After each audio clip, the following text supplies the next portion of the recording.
Hello বন্ধুরা, welcome to king of স্বাদ। আজ আমি বানাতে চলেছি ভেজ মাঞ্চুরিয়ান।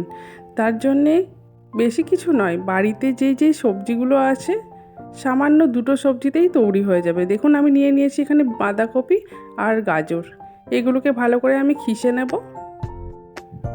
একটা খিসনির মধ্যে আমি এগুলোকে ভালো করে ঘিষে নেব। এবার একটি পাত্রে এগুলো রেখে দেবো।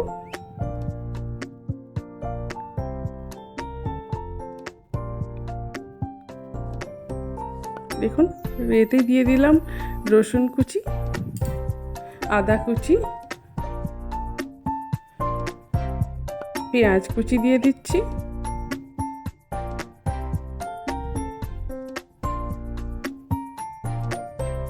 এবার 2 চামচ মতো, বড় চামচে 2 চামচ মতো কর্নফ্লাওয়ার মিশিয়ে দেব।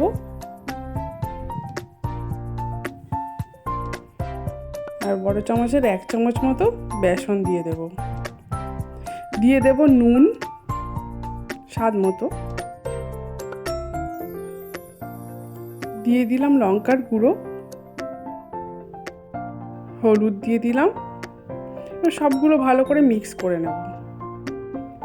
এই বাঁধাকপির মধ্যে থেকে যেটুকু জল বেরোবে আগে পুরোটা মিক্স করে নিতে হবে, তারপরে একটুখানি প্রয়োজন হলে একটু জল দিয়ে দিতে হবে যেন ভালো করে ডোটা তৈরি হয়ে যায়।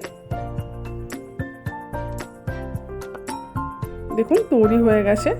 এবার এর থেকে একটু করে নিয়ে আমি বল বানিয়ে নেব ছোট ছোট সাইজের। এরকম ঠিক ছোট ছোট সাইজের বল বানিয়ে নেব সবগুলো।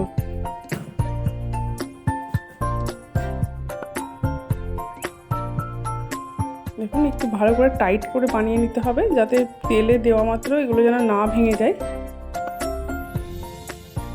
দেখুন, সবগুলো বানানো হয়ে গেছে। এবার আমি কড়াইতে তেল দিয়ে দিচ্ছি। একটু বেশি করে দিতে হবে যাতে ভালো করে উল্টে পাল্টে সবগুলো ভাজা হয়ে যায়।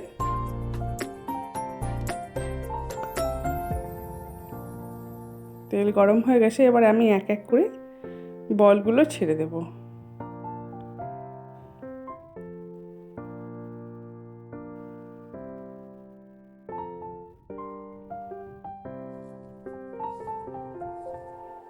সব দিয়ে দিচ্ছি। 5 থেকে 6টা মতো দিয়ে দিয়েছি। ভালো করে উল্টে পাল্টে ভেজে নিতে হবে। এগুলো ততক্ষণ ভাজতে হবে যতক্ষণ না এগুলো ঠিক ব্রাউন কালার হয়ে যাচ্ছে, পুরো পকোড়ার মতো হয়ে যাবে, একদম পুরো ভাজা ভাজা হয়ে যাবে। হ্যাঁ, পুরো ভাজা হয়ে গেছে দেখুন। এবার তুলে নিচ্ছি।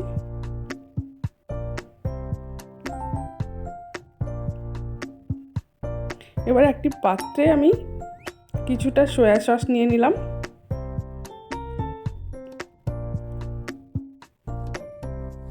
আর ছোট এক বাটি টমেটো সস মিক্স করে নিচ্ছি। এগুলো একটু জল দিয়ে এটাকে ভালো করে ব্যাটারটা তৈরি করে রেখে দেব। এবার কড়াইতে দিয়ে দিলাম তেল, আদা কুচি দিয়ে দিলাম, দিয়ে দেব রসুন কুচি, অল্প পরিমাণে রসুন কুচি দিয়ে দেব। একটু নেড়েচেড়ে এবার দিয়ে দেব পেঁয়াজ কুচি, কুচনো পেঁয়াজ দিয়ে দিলাম। এবার দিয়ে দেব ক্যাপসিকাম কুচি, একটুখানি নাড়বো। এবার দিয়ে দেব ক্যাপসিকাম কুচি।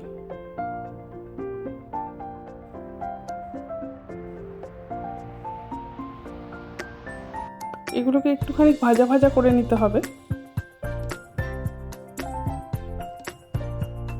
একটুখানি কাঁচা লঙ্কা কুচনো দিয়ে দেব।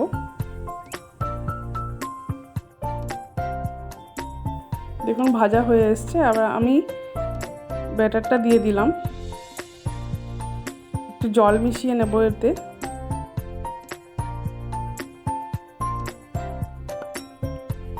যেন একটুখানি ঝোল ঝোল হয়ে যায় পুরো।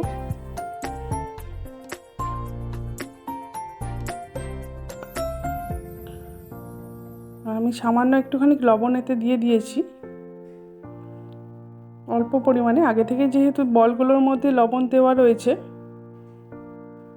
এর ঝোলটা একটু ফুটে আসলেই আমি দিয়ে দেব বলগুলো।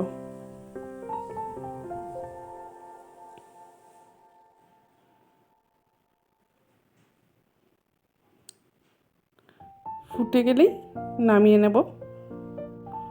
এবার একটুখানি ধনেপাতা কুচোনো দিয়ে দেব।